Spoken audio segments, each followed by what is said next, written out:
as much as you say, okay, the team, when you're coaching those age groups, it's more catered to the individual. You cater a lot to get that player to perform better and to develop.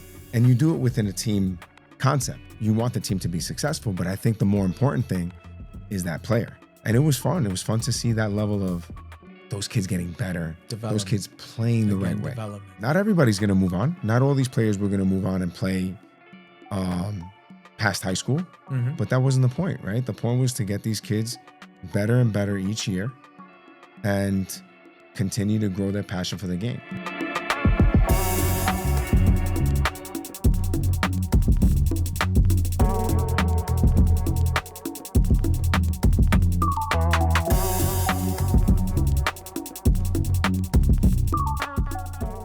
Welcome everyone to season 2 of A Black Belt Way of Life. I am your host, Master Joseph Lupo Jr., and we're gonna kick off this brand new season. We're gonna pivot a little bit. We're gonna move away from the martial arts world, but we are gonna correlate it with another amazing, it's a passion of mine. For anyone that knew my father, 2 things, soccer and Taekwondo. And I am joined tonight by head coach of the Long Island Rough Riders, head coach of Molloy University men's soccer team, former professional soccer player, been around at every level of the game, Coach Chris Megaloudis. Thank you, Joe. Thank you for having me, man. It's my pleasure. Yeah. And this is something I've wanted to do for quite a while. You know, when I first started this podcast, my very first episode that I was talking to the audience, I told them that I wanted to also talk about how my father's philosophy was not just being a black belt in martial arts, being a black belt in life, you know, being a black belt doctor, a black belt construction worker, a black belt anything, a black belt soccer coach, you know. And obviously we have a history. Yeah, you know, our families know each other forever. Your dad, the one thing I can never forget about your dad is walking into the restaurant and how happy he was to see us, everybody. I mean, he was good with everybody, but you know how happy he was to talk about soccer, and just like you said, correlate the karate part and just bring it about soccer. And he was a big fan of Juventus, right? Oh, I don't forget that. That's why I got this on right now. So, and your dad was just the best, you know, the best of the best. Thank you so much. You know, and I feel the same way about your dad, and we'll talk about it in the episode how I feel, you know, that full circle moment, because now my son is playing for your dad. Wow. At Auburndale. Shout out to Auburndale. You know, it's a great thing. And I love it that he's learning from someone who I feel is the best for him. Yeah. You know, not just because I know my son is going to, like my father did, he's not just going to learn soccer skills. He's going to come out learning life skills. And that's what's important, you know. But with that being said, we're going to kick things off in a bit. But first, a word from our sponsor, Mr. Joseph Ferrone of White Realty. This episode of A Black Belt Way of Life is brought to you by Mr. Joseph Ferrone of White Realty. For all your real estate needs, both commercial and residential, don't hesitate to reach out to Mr. Joseph Ferrone. All his information is in the show notes. Shout out to Best Martial Arts, Muto USA. For all your martial arts needs, check out their information in the show notes. To KickFit Taekwondo shoes, promo code BBWOL. Check out their info in the show notes for a nice little 10% on some amazing, amazing Taekwondo shoes. Coach Chris. Yep. You comfortable with me calling you Coach Chris? We're good with that? You can call me whatever you want. You know, I brought up, you know, just before your credentials, a very, you know, abbreviated version of your credentials. For me, talking about credentials is very, very important in what we do, because I'm sure you've seen in the soccer world, you know, there's a lot of people that live fake lives, you know, and, you know, Taekwondo, martial arts is no different. You got all these guys claiming, you know, they used to be national team. They used to be world champions in this and this and this and this. You know, I've never, and I take full responsibility for my credentials. And I also take full responsibility for what I didn't do in my martial arts, you know, career. How do you feel about that topic? Yeah, it's no different in soccer. Mhm. Obviously, in soccer, you see so many different coaches, and all the qualifications vary. You know, Sure. you have guys that played at the highest levels, and they're giving back, and they're sharing their Mhm. experiences with the the next generation of players, Sure. which is positive. And then you have guys who haven't had that level of experience, but they're Mhm. also passionate about the game, Sure. and they're sharing their thoughts through Mhm. more of a what they learned. Okay. Which I think you have ways to make players better, Mhm. but ultimately there are people that I think are just not as qualified as they should be, Mhm. and anybody can claim to fame now. Right. Social Right. media has done that. Social media Mhm. is a big platform where anybody can do anything, Mhm. which is Mhm. good, but it's also, I think, a level of putting people out there that are not really qualified. Mhm. And I don't want to talk bad about anybody. That's just the way it is. No, but it's the truth, that, and that's why for me, credentials are so important. You know, if you weren't something, be honest with it. Right. You know what I mean? Don't have claims to fame, for monetary purposes or Yeah. whatever the situation is. Really, stay true to Yeah. who you are, because at the end of the day, that's what's going to show. Right. No one could take away your credentials. Nah, I same with know. you. I Same. know you played with the New York Red Bulls. Yeah. You know what I mean? I know you played with the Puerto Rican national team. It's Yeah. all there. My man, you got a Wikipedia page.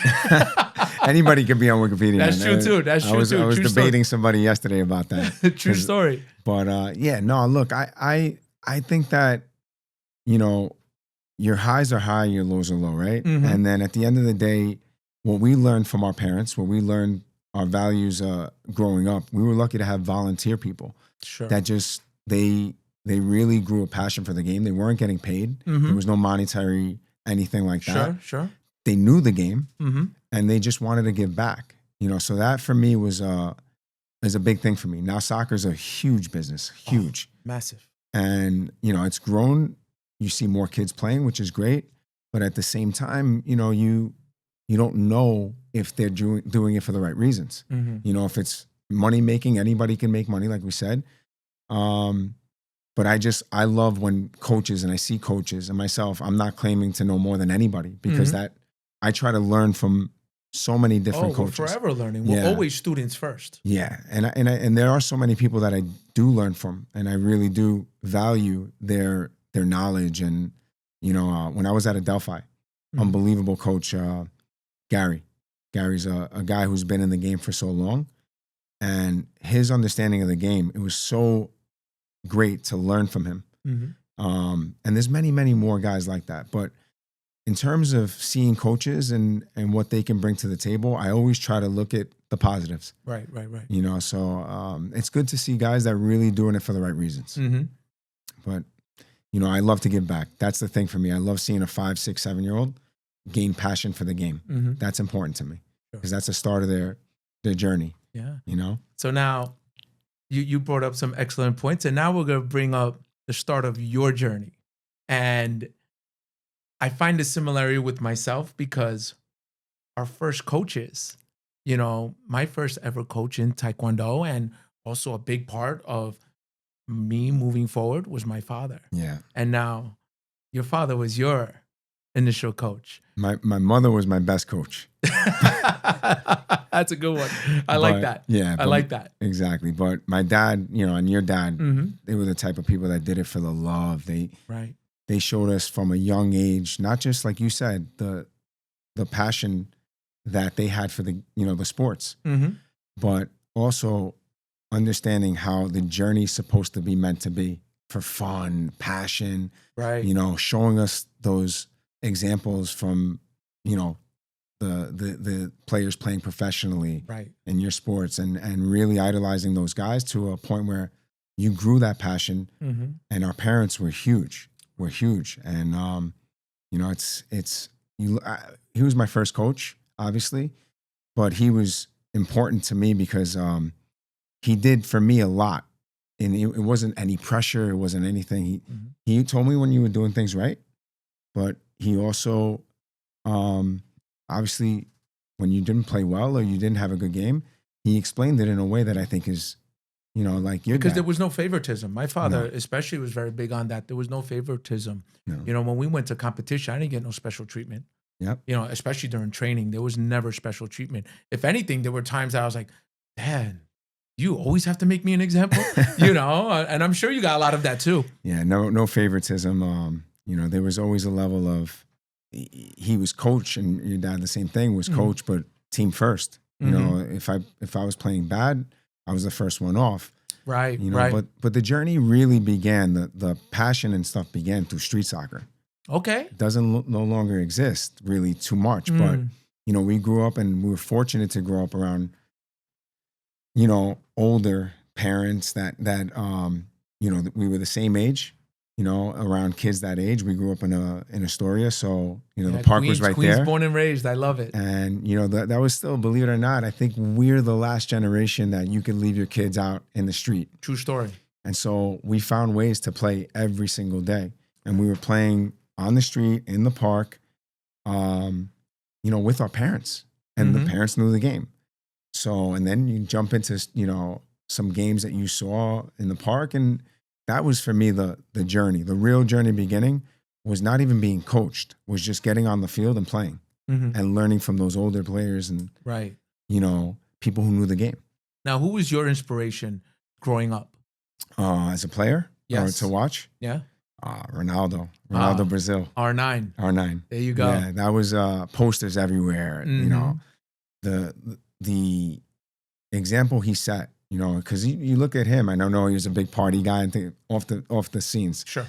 But his just style, he was electric. And I, every single day, would try to do things that I saw him doing. And that was a big example for me. So, that, and this is what I tell my athletes as well, there has to be an outside love for the sport. You do, in a sense, if you want to reach a certain level, you really have to, for lack of a better term, you really have to eat, sleep, shit the sport. Oh, yeah. Yeah. Yeah. And you did that. No, honestly, I didn't even consider it being a hard thing to do. A lot of kids that I see now, they're struggling to wake up and look forward to games because there's pressure. For me, it was a passion. I had my brother that was older. Right. Seeing him play. Shout out to Mike. Yeah. Shout out to Mike. But I used to look forward to the weekend all day, every day, just so that we can get on the field and play. But there was no pressure. It's just at the end of the day, we loved it, right? And I think that's important. I feel like sometimes now, especially, let's bring it now to a youth. Yeah. Let's bring it, because we're going to talk about all facets, but let's start at the youth. I feel like what you said has almost changed for most athletes, most kids. I feel like they get nervous leading up to a game. And I've seen it in my own son. They're excited to go train, to go practice, but then the nerves start to build towards the game. Whereas you said it, you couldn't wait to get to the game. Yeah, definitely. And there's a lot of factors. And this is something now I want to dive into, which is very, very important to me. What do you feel are the factors why kids get nervous for that game, or they struggle to overcome the anxiety of the game, or they even, for that matter, lose their mind over making a mistake? Just past weekend, I saw a kid punch the ground over losing a ball. And I understand being hard on yourself, but instead of punching the ground, get back up and move. Exactly. So talk to us a little bit about that, where it starts. For me, again, going back to the street soccer thing, you made mistakes. You made mistakes, but there was no coach there. There was no guy screaming at you or correcting your mistakes. You learned by seeing other people do it. So, back then it was easy. Now it becomes a challenge because there is no street soccer. You start at 5, 6, and 7-year-olds, and all coaches are different. And at the end of the day, what they prioritize is going to be the key. And by prioritizing, I mean, are they going to give that kid the confidence from an early age, to go out there and understand that right now it's not about winning. It's not about any of that. Yes. It's just about gaining that trust, gaining that love and passion. And I think a lot of kids right now, I see the youngest of youngest age groups. I'll go and watching games and I'll see parents screaming on the sideline for their kid to press or for their kid to, yes, to get up or, it's a little bit sad to see, honestly, because that kid is going to go in the car. His parents are going to, give him the feedback in probably a negative way. Today, just today, a parent comes up to me and he says, what can I do to make my kid better? He was honest with me, Joe. He was saying, my son came to me and said, I'm making him nervous. I said, you got to stop. Yeah. You got to control yourself. You have to, make this about him, not you, about him. And, I think we see it everywhere in every sport. Every sport. Kids are anxious and nervous for everything. Parents are losing sight, and you pretty much circled around it. The most important part, especially in youth athletics, soccer, taekwondo, football, basketball, development. It's about development. And development, there's people, I've heard people say, oh, but he's already this age. Oh, he's already 11. He should be developed by now. And I look at them, I'm like, no. I have senior athletes still developing. 20 years. Yeah. 20 years, I think, you're still developing in soccer. So we're talking about a kid who's 10 years old, who's not even halfway through. Right. Can't even tie his shoelaces yet. Yeah. that bothers me. Right. Today I had like 3 kids not tie the shoe and I almost flipped out. But, But true story though. Yeah, no, definitely. With my son, I'm going to make sure by 3 years old, we're starting to learn at least. That's one of the things that bothers me. But again, like you said, they're not ready for that level of pressure. Okay. That level of pressure is really adding up and the anxiety is building and building and building. Even good players, you see mostly good players that have that pressure. And then they're 13 and 14 and you don't see that player exist anymore. Right, they stop playing. Right. Which is a shame. It is. It is. They peak early or they just lose that passion for it because they can't handle the stress. Right. I had a conversation with a few parents. My coaching credentials for me, and I'm sure it's the same for you, my coaching credentials that I've spent thousands of dollars on just to have that title of a coach between the courses, the classes, and I'm sure it's the same for soccer. Most of it doesn't even have anything to do with the sport. No. And just for me to call myself a coach in my sport, whether it's safe sport courses, proper psychology, how to speak to the athlete, what to say, what not to say, what to do in training, when not to go too hard, when all these things. And just for me to call myself a coach, so when I hear the parents on the sidelines, I'm like, in my head, I'm like, and I'm not gonna lie, I'm no angel. Yeah. I've caught myself and I pull myself back. Oh, believe me, I know. Yeah. I've caught myself on that soccer field, but in my head, I'm like, no, the coach is on the other side of the field. We have to respect that line. And parents don't do that. I hear so many parents say, but I used to play, I used to do this, I used to do this. In my head, I'm like, but that doesn't make you a coach. Right. That doesn't make you a coach. To earn that title of coach takes a great deal of education. Right. How do we as coaches get our parents to understand this? Well, it's interesting. I never forget, bringing it to the karate part of it. My daughter was young and I took her to your dojo. Obviously, we were still living in Bayside at the time. And you saw right away that that's what you're meant to do. You saw the feedback that you were giving to the kids, the level of coaching that you were giving the kids, and it wasn't always super positive. You know, sometimes you had to, you know, correct somebody or do that, but it was always from a place of love. And then you could see that player or that kid, my daughter, whoever it was, you could see the wanting for that, you know, success part of it. And that's what I think separates a lot of coaches is they don't know how to handle that situation. Right. Credentials matter at this point. Exactly. And that brings it full circle to the beginning, why credentials mean so much. Yeah. Credentials for me, probably more so important on that aspect of it than it is learning, the, you know, teaching the game. Because as you know, as you said, it's going to be a journey of teaching these kids a sport to prepare them for life. So you do that by knowing how to handle, how to manage, how to build a relationship with the kid. And that trust is so important. Parents have a tendency to interfere with that.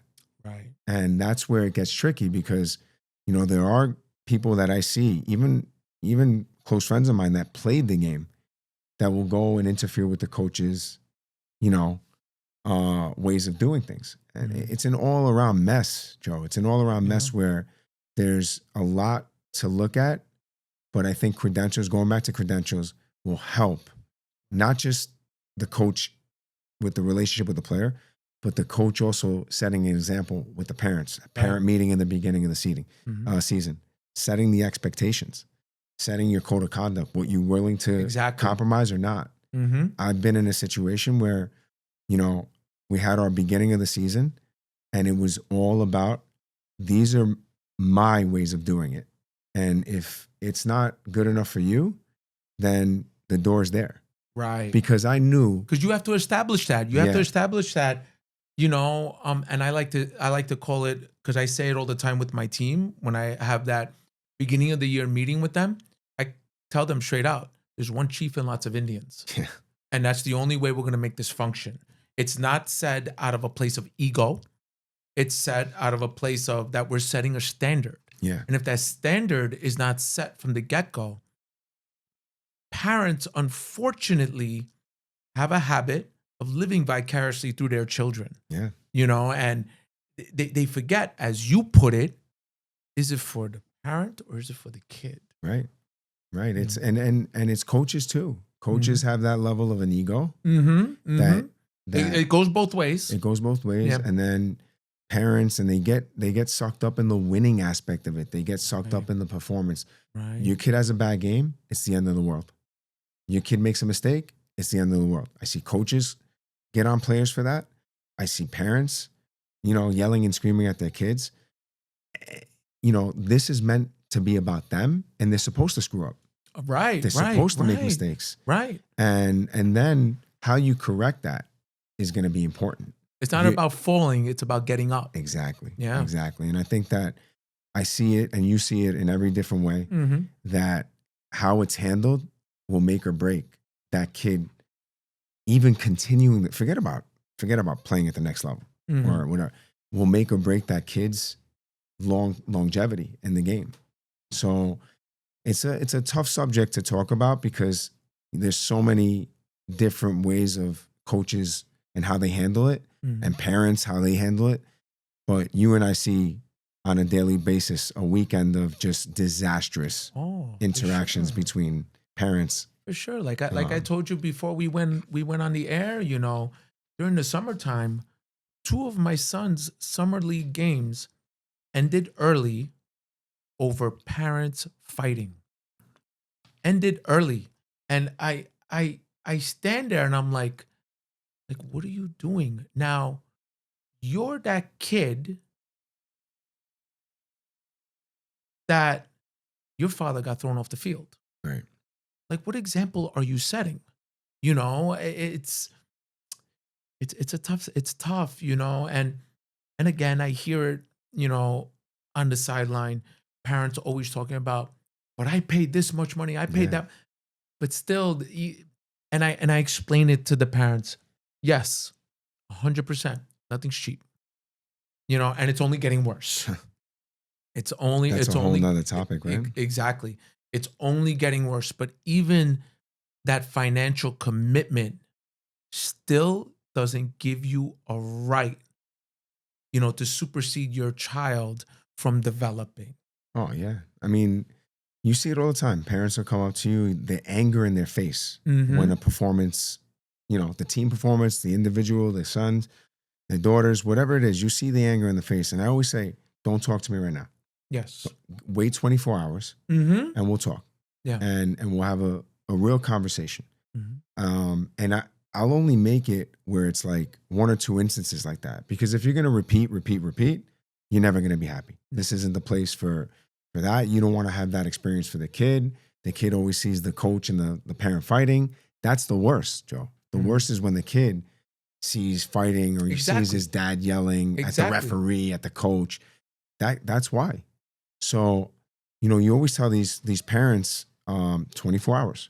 At least give it 24 hours when you're calm and you could talk about the concerns. The coaches that are not willing to speak to parents, I think ultimately you should have conversations, and transparency is key. Right. Transparency is key. Right. But I always don't feed them a dream. No. Transparency is key. Yeah. And what we preach here is, again, the love and passion for the game. And compromising that is a non-negotiable. I won't do that. So we'll talk. I'll hear them out. I think coaches should have that level of relationship where it doesn't go too far, but you're just explaining to them, here's where you're at. Let's talk after the season. Right. Because you're judging off one game. Let's talk after the season. Is he progressing? Is he happy? That's the key. So parents right now, I think they're their worst own enemy in many ways. They don't understand that it's a long-term project. And again, it goes back to development. It's a marathon. It's not a 100-meter dash. Exactly. So yeah, that's where it gets tricky with the whole parent, coach, player relationship. And all we want to see is the kid to be happy. That's it. We want the kid to be happy and learn the game, progress each year, get better each year, and continue to move on playing and learn how you can correlate this into the real world. Right. That's the key. Right. Learning life skills. And, you talk about being happy. A big thing that I tell my athletes, my students, don't ever lose sight that this is fun. Don't ever lose sight. At the end of the day, a sport, another name for a sport is a game. Yeah. You're supposed to have fun in a serious manner. There's that balance. Of course. But as you put it, being happy to be out there, you have to have fun being out there. Yeah. I've been doing what I've been doing now. If I'm 45, I've been doing this 42 years. And every single day I smile. Oh, yeah. You can't lose sight of that. The day that stops, I feel you gotta call it quits. Call it quits. You gotta pivot. You gotta go do something else. Yeah. For sure. Whether it's as an athlete, whether it's as a coach, you really need to move on from that. So now you're a coach now on the professional level. You went through the developmental stages. Who are the professionals? How did they get there, in your view, in your opinion? It's a great question. Yeah. No, you see the difference between the ones that are aspiring to go pro, the ones that are already pro. You see the difference. And going back to a youth standpoint, this is where it began. Right. As you said, building that passion, having fun. There's a right way to have fun, and then there's all of those athletes have the same thing in common. They're competitive. Competitive was fun. Yes. And that goes back to a youth player. I was talking to a kid the other day in training, and he was fooling around before the game. I said, there's two ways to do this, right? You're fooling around now, all right? And then we lose 5-0. That's okay. Or you go on the field, you play well, you work hard, and you score goals, you create goals, and we win 5-0. we wound up winning 5-0. And I Mhm. said, did you have fun? And I said, that's the right way to do it. Right. But going to the pros now, they're so competitive. They're everything. You can play cards with them. Yeah. They want to win. But who's the number one? Like, for me, and I would always stress this, your number one competitor is yourself. Yeah. Always you first, then everyone else. Oh, yeah, for sure. I mean, that becomes now the difference is, can you handle the pressure? Right. Right? You have to have that level of trust and your ability now that you're at that stage, that there's going to be highs and lows. And that competitive drive has to be there every day in training. You see the intensity that they bring. You see the level of, passion that they have already instilled in them. And the ones that really have that to the next level are the ones that have that short-term memory. Mm-hmm. They can forget about a mistake like that. Correct. And, that's they can so forget important. Yeah. That's so important. Short-term memory. Yeah. That's big. So I see that now in a lot of the players that are up and coming. And the other thing, the last thing is that they're still enjoying every second of it. The highs they're enjoying, the lows they're enjoying, they learn from. And, you see them and you want nothing but the best for them because you know that that's their dream and that they've worked so hard to get there. That competitiveness that they have with themselves, that confidence that they've worked on throughout their whole career. That's the key. If they can find ways to continue that, those are, you see the best of the best. That's what separates. It's more this now than it is. Of course. It's more this now that separates at that stage. Because physical is almost a given, and I see the advancements, when we were younger, our physical ability came from running around on the street and playing, that's where our muscles came from. Now it's a completely different animal. Now, I don't remember. I mean, we jumped fences. Now you got 10-year-olds jumping boxes. You know what I mean? And the plyometric aspect of it, that's like modernized the game completely, the outside. And I'm sure you've seen that too. Yeah, in every sport, you're going to have the athletes you see from a young age, and then you're going to have kids that are not so athletic, and there's still hope for them because if they learn the game, and you're a soccer player, you can get by. It's harder in this country, but you can get by if you study the game, if you're technical and you have that skill without being an athlete. Look at Spain. Half their team is not really athletic. They're just decision makers, so quick on the decision. They move that ball so quickly. But here in this country, we prioritize athletes in every sport. Yes. And soccer is no different. Taekwondo is no different as well. My best fighters, they're at the gym. Sometimes I feel like they're at the gym more than they're in my room. Yep. Because they already know the kicking and punching. It's the weightlifting. Yep. You're 100% right. Yeah, the priority, and even from a young age, is athleticism, and can a kid run faster than the other? Can a kid be stronger than the other? Which is good, but at the same time, you have to teach. You have to teach that that's not going to work long term. You know what I mean? The college game that, I coach in, 80% of the games, 90% of the games even are all, being athletic. Who can be the more athletic team most of the time wins. So it's interesting. It's interesting that I think we prioritize that in this country, but haven't had the most success yet in that aspect in this game. Right. Where Taekwondo is no different. Yeah. Taekwondo is no different. I didn't know that. Yeah, for sure. There's other countries way ahead of us in regards of medals and championships. No, 100%. But I feel like we have some of the best looking athletes, like physical specimens. Physically, No. You're. That's why I said from the beginning of this episode, there's such a great correlation. Yeah.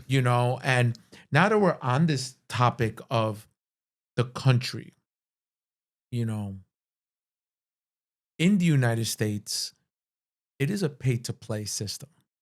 Yeah. Does that model? Do you feel that model is correct? And do you feel that it might be a disadvantage for us moving forward when we do step out internationally. Because I'll bring up Taekwondo. I know guys that have reached the pinnacle. Yeah. These guys never have to work a day in their lives. Their country takes care of them. Yep. You know, forever. I know guys that have won not even Olympic medals. I know guys that have won world medals. Yeah. And they're given stipends. They're taken care of. Their family's taken care of. Cars, this. You hear all these crazy stories. Yeah. And it's a sad thing to say, but the United States is the only country, I feel one of the only countries, I could be wrong, that you could win an Olympic gold medal and die poor. It's the truth. It's true. You know, It's true. So thinking about that from an American standpoint, you know, talk to us in regards to soccer when it comes to that. This is going to be probably contradictory to a lot of what I do, because I obviously do this for a living, and I'm sure a lot of coaches, would agree or disagree, but there's a pay for play system that I think the model hasn't been working.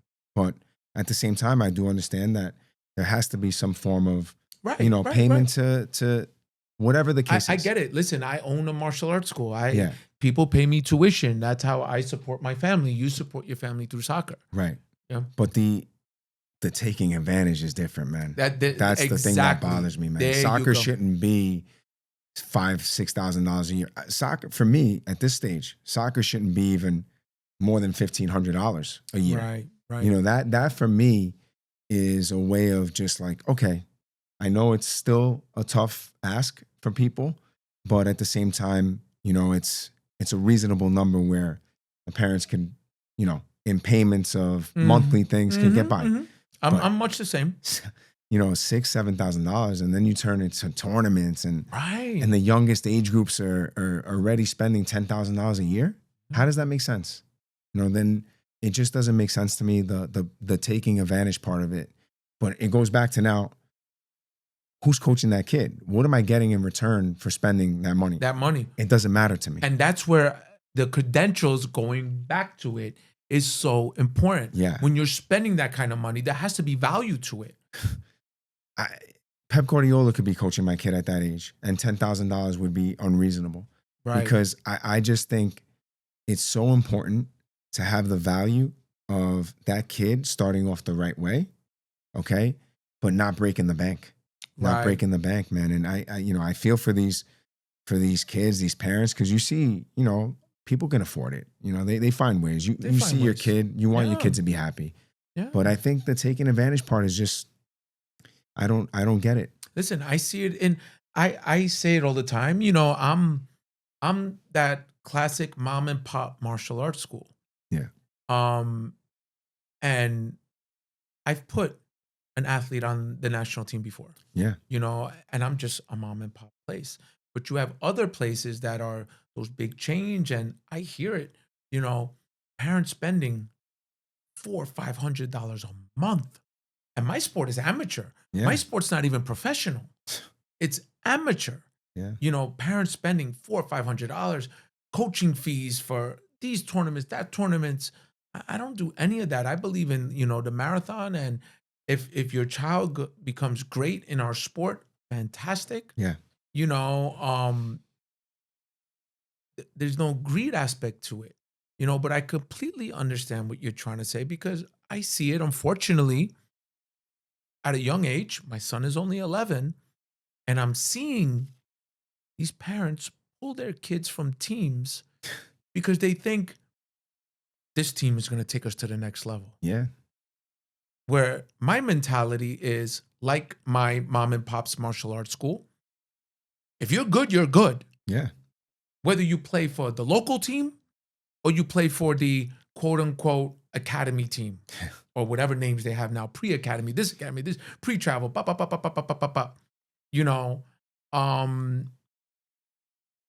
and your kid might not even make it, but you spent quadruple what I paid. Yeah, think about, and God bless you if you could. Yeah, look, if it is what it is, right? Yeah. At some level, but think about the other countries. Right? Soccer's a poor man's sport. 100%. And you hear the classic stories. You brought up R9. Yeah. You hear the stories of all these soccer players, and we heard it from our fathers. Yeah. You know, growing up in the old country, you know, my father would show me a picture, and you could pinpoint who had a pair of cleats and who was just playing with like a pair of Converse or something. You know, it is a poor man's sport. When I was in Serbia, right, playing in Serbia, that was an eye-opening experience for me because, you know, you saw the struggle that these kids. It's a middle-class family, right? Over here, that wouldn't be considered middle class. No, you saw the struggle that these kids had to go through, and what they had versus what we have, and you saw like these kids just not care about that. That was a normal thing for them. They didn't have, you know, the nicest cleats. They didn't have this. They didn't have, you know, all the stuff that we have. But they went out there and they loved it. They played their asses off. They gave everything. And over here we have everything. The nicest fields now. Right. The everything. That's something I tell my son all the time. And you know it because you grew up playing on Connecticut Field. And I was there too, man. I remember picking bottle caps out of my ass. That's my Wembley Stadium. There you go. Yeah. Dirt field. If anyone doesn't know, in Astoria, Connecticut Field was all dirt, rocks, and all that. And I tell my son, you know, I'm like, you are fortunate. You're playing on manicured grass. You're playing on Mitchell Field. Yeah. As an 11-year-old. You know, we didn't have that. No. And it's changed so much to a point where, you know, you have everything, but what's the end product? Back then, you know, you're playing on the worst of the worst fields. There's glass on the field, there's this, there's that. And it goes back to now, you weren't spending what you're spending. Now you know what people are saying they're spending? I want to go here, I want to go there because the facility. I get that. I understand that. But at the same time, a facility doesn't make or break my child's development. You know what does? Getting them off to a right start with a good coach, with a good club. And that doesn't necessarily mean. In fact, you know, the big names are I think, ruining it in many ways because they're saying, okay, we have all this, we have that. I know so many good coaches that can't do what they need to do because those parents now have left thinking that they need to go to those bigger names at 5 years old. And it's sad to see because you have real qualified coaches. Talk about people that are so wanting to give back. You know, I think at my point in my career, I can go to a big club, an academy and say, hey, I want to be a part of this. But that's not what I got. And that's not what I want to do. I want to take a 5, 6, 7-year-old who is right there, loving the game, passionate. And I had that at Auburndale. I'll be honest with you. I had that at that club where it was a club very much where you had the level of talent. The kids were homegrown from Bayside. And we put our best coaches on the 5, 6, 7, 8-year-olds. And you know what? In return, those kids started to really, really develop and start to learn when the difference is, at what age the difference is to, you know, start winning and prioritizing that. But through the training that they were getting, and the training that they were getting, everybody's going to think, oh, they were doing this drill, that drill. A lot of the training that we were doing was putting the kid in the environment, setting him up for success, breaking the game down. And when I see coaches do that, I know they're doing the right thing. By not over coaching. We started to see so many teams, so many players come through the ranks in that aspect. In fact, you know, one player signed a professional contract at 14 years old. He's playing on NYCFC right now on the first team. And of course, the kid's a special talent. And from a local club. A town club. Exactly. Yeah. And I think that where I was at that stage was I felt that level of connection because where I grew up and my dad coached me and, you know, the volunteers that did so much for me, and I'm sure the same way for you, it wasn't the biggest club. It was a mom and pop shop, right? That kind of thing. But people gave back, man. There were guys volunteering that played the game. And I looked at Auburndale at that time and I was like, you know what? I really see this connection from me that I got. So I want to get back. I want to get back in a way that, we can create that same type of setup at this stage. And a lot of the bigger clubs or in the leagues or whatever, they're at the point where they're presenting the idea that this is what you need to do, and that's a big for me misconception. Right. At an older age, it's almost a facade, so to say. Right. At an older age, you're 16, 17, maybe even 15, whatever it is.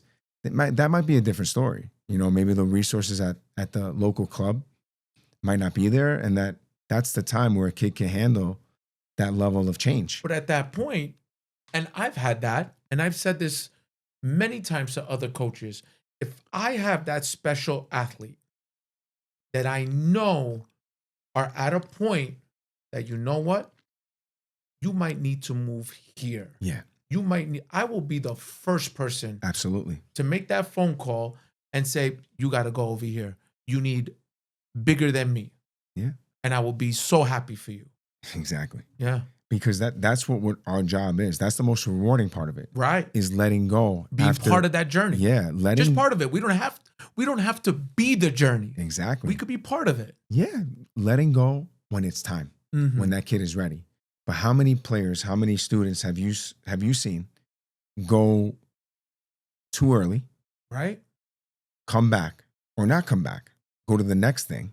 Right. Mm-hmm. Or they jump from here to exactly. And at the end, they end up nowhere. Exactly. Yeah. And I think that they could have stayed a little bit longer, could have stayed and really, I think, gotten more out of it. Mm-hmm. And I see that all the time. I say to myself, why couldn't you wait? Your kid is the face of the team, is the face of the club. He's 10 years old. What are you doing? What are you trying to accomplish here by going to an academy? And shame on the academies for poaching players at 10 years old. Right. That doesn't help. I think that it's getting younger and younger and younger. Before it was 14, then it was 12, now it's 10. I saw an academy scout a 7-year-old. Oh my God. Yeah, and I think if a kid is ready at the right time, that's when you go. Mm-hmm. But most of the time I see a lot of those kids go too early, and they have now repeated, confidence less, and it's tough to watch. It's tough to see. No, I mean, thank God I educated myself in this process with my kid. Yeah. And obviously you were a massive, if not the reason why I brought my son over to Auburndale, because I remember the conversation we had, and you took the time out. You were on the bus with your team, and you took the time out to talk to me, and you said all the things that me as a parent who's been involved in sport my whole life, you said the important things that I wanted to hear. You said to me, we're going to embrace your son with open arms, and we're going to take him in. And I've seen my son develop. That's and great. That's all I want. And the beauty of it is he's developed on a team that lost every single game. And my wife would be like, they keep losing. I'm like, right. Because I would see my son develop. Yeah. In those losses. Yep. And this past weekend, we traveled an hour and a half away. I heard about this. Yeah. An hour and a half away. I don't even remember the name of the town. You know what? They won 8-1. Really? It was by far my son's, that he's been on a team level, on a travel level, his biggest win ever. Wow. And he left with the biggest smile. And it all comes together at some point, it right? all comes together. And you know what? But I told my son, I was like, Alessio, you might lose the next game. Right. It's okay. We learn more from losing than we do from winning. Right. And again, parents, I think, and this has to be paramount, they have to embrace the idea of development. Oh, yeah. And what it entails if not they want, but if the athlete wants to take it to another level. It's all individual. All. And we pride, I know as much as you say, okay, the team. when you're coaching those age groups, it's more catered to the individual, right? You cater a lot to get that player to perform better and to develop. And that happens seasonally. And you do it within a team concept, right? You want the team to be successful, but I think the more important thing is that player, because that player is going to move on, or, you know, whatever the case is, that team's not going to move on. How many teams do you see move on 16 and stay the same? Right. That player is going to be moving on, and you want to develop each and every player and advance them, you know, little by little. Parents don't see past today, tomorrow. Right. They don't see the future. And then you have a great game, they're your best friend. You have a poor game, they want to pick their kid up and leave. Right. So we're judged, and you see it from your standpoint too. We're judged by every little thing we do. And all we're trying to really do is make this experience worthy of the kid loving it, right? And understanding that. Always going back full circle to the love of the game, the sport. I had a team, and a good team. That kid was on it. The 14-year-old player, when he's not 15, 16 years old. But I had a team that I had a conversation with the parents prior to the season, because I saw that the level of understanding, believe it or not, 5, 6 years old, was there. I couldn't believe it. I was very fortunate to take them on. And I saw that, and I said, you know what? I can win every game right now. I could literally tell the goalkeeper to punt it. I had a fast kid up top and just run and score every single game. I brought the parents in, and I said, and I see other coaches doing this too, and I love to see it. Guys, we're not going to win one game this season. If you're here to win right now, go, leave. Right. Because we're going to be playing a style of play that in a year or 2 or 3, they're going to be playing the right way. Right. So the first season, we lost every game, and parents are coming up to me, Chris, how are you doing this? Why are you playing the ball back to the goalkeeper? You know, he's making a mistake and this and that. I said, look, it's not easy. I know I'm asking you to trust me, but it'll all come together. By the spring of that season, those gaps that we were losing to teams 7-0, 8-0, they started to come to now 5-2 or 4-3. Right. You know, and the gap started to change. And when you started to see the players starting to move the ball around, playing as a team, and the individuals getting better and better on the ball, that was the most important thing for me. And that team wound up being so successful. A team, a town club versus now all academies, started to really, really push themselves forward. And it was fun. It was fun to see that level of those kids getting better, those kids playing the right way. Development, right. You know? Not everybody's going to move on. Not all these players were going to move on and play past high school. But that wasn't the point, right? The point was to get these kids better and better each year and continue to grow their passion for the game. And if they're playing high school soccer, I got news for you. You're one of the few kids still doing it, because at the age of 12, 13, most kids, they're ready to stop. They're ready to stop. Yeah, Taekwondo is no different. So high school soccer, a lot of people knock it, but man, that's still an achievement. And college becomes even more of an achievement. And then pros, man, God bless you. Right. God bless you, because you needed to be. You're a select few. You needed to be very lucky. You're that needle in a haystack. Yeah. If you make it at that level. And again, that comes down to luck too. So it's unbelievable how you see things come together. And my biggest thing is focus on the moment, through good and bad. And you'll start to see, if you're in the right hands, everything will come together. Nice. That's very well said. Now, Coach Chris, right now you're currently coaching at a collegiate and a professional level. Yeah.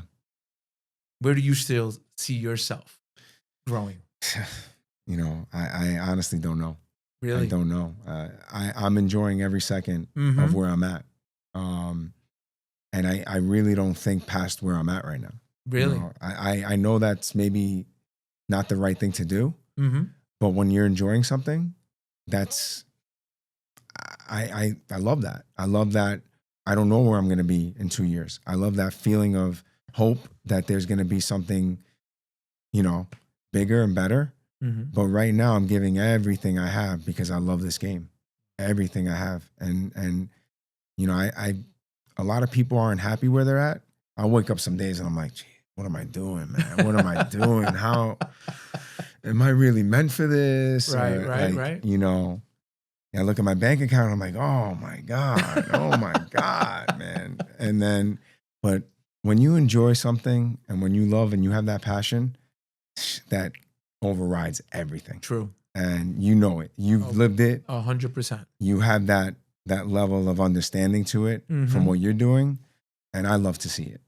I love to see another guy that I know from a young age that grew up the right way, that learned all the principles of doing things and, from your parents, from your dad, and love what he's doing. Because so many people don't. Right. And it's a blessing. Nice.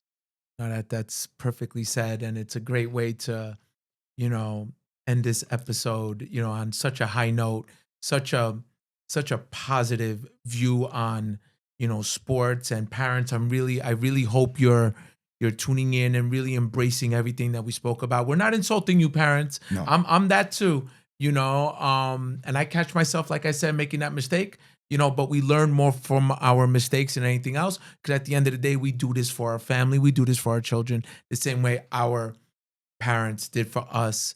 Coach Mike, where can people find you?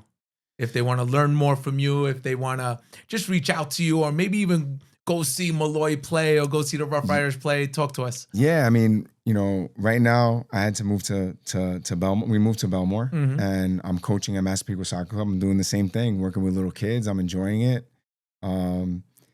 Coaching at Molloy, University, and we're in season right now, which is a lot of fun. Hard work, but a lot of fun. And then over the summer, the Rough Riders is a great experience too for me because it's nonstop, but you work in a different type of setup. Where to find me is just Instagram, Chris Megaloudis, and you'll find me right there, soccer coach. Nice, beautiful. Shout out to Auburndale. Shout out to everything we spoke about today. But I'm going to throw in the show notes. Yeah. Coach Chris, always a pleasure. Always a pleasure. Thank you so much. Thank you for having me. Thank you. Thank you. With that being said, thank you everyone for tuning into A Black Belt Way of Life, our first episode of this brand new season. For everything Black Belt Way of Life, make sure you check us out in the show notes. To our sponsor, Mr. Joseph Ferrone of White Grit Realty, to BMA, Best Martial Arts, Muto USA, to KickFit, get that promo code BBWOOL. Thank you everyone for tuning in. Remember, the words my father always said, a black belt is worn around your heart, never your waist. A Black Belt Way of Life was produced by Press Record Studios.